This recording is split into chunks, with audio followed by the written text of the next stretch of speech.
পেলেই কি আপনি স্যাড সং শুনছেন? আর এই স্যাড সংগুলো কি আপনার মনকে কোনোভাবে কি ভালো রাখছে? বলবো একদমই নয়। থেকে আপনি যে হিল হবেন তা কিন্তু দুঃখের সময় দুঃখের গান শুনলে পর একদমই সেটা হওয়া সম্ভব নয়। হিল হওয়া তো সম্ভব নয়, তবুও আপনি দুঃখের সময় দুঃখের গান কেন শুনছেন বলুন তো?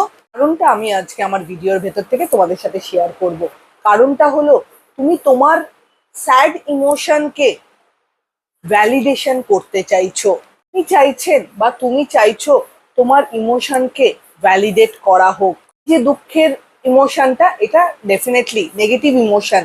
এই নেগেটিভ ইমোশনটাকে আরো কনফাইন করার জন্য আমি দুঃখের সময় আরো দুঃখের গানগুলো শুনি।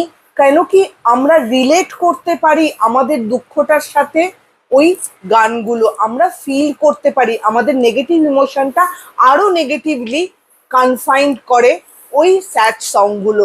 দুঃখের সময় আপনি নেগেটিভ গানগুলো শুনছেন, স্যাড সংগুলো শুনছেন, সেগুলো আপনার দুঃখটাকে আরো বাড়িয়ে তুলছে। আপনার দুঃখটাকে, আপনি হয়তো ভাবছেন যে দুঃখের গানগুলো শুনলে আমি বেটার ফিল করব, কিন্তু একদমই সেটা নয়। আপনি দুঃখ পেলে বা কেউ আপনাকে আঘাত করলে, দুঃখ পেলে পর বা দুঃখ দিলে পর আপনি প্রোডাক্টিভ কাজ করুন।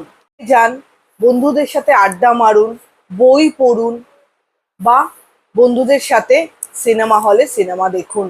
তো এই প্রোডাক্টিভ কাজগুলো করলে পর অনায়াসেই আপনার মন খারাপ থেকে আপনি কিন্তু নিজেকে রিলিফ করতে পারবেন।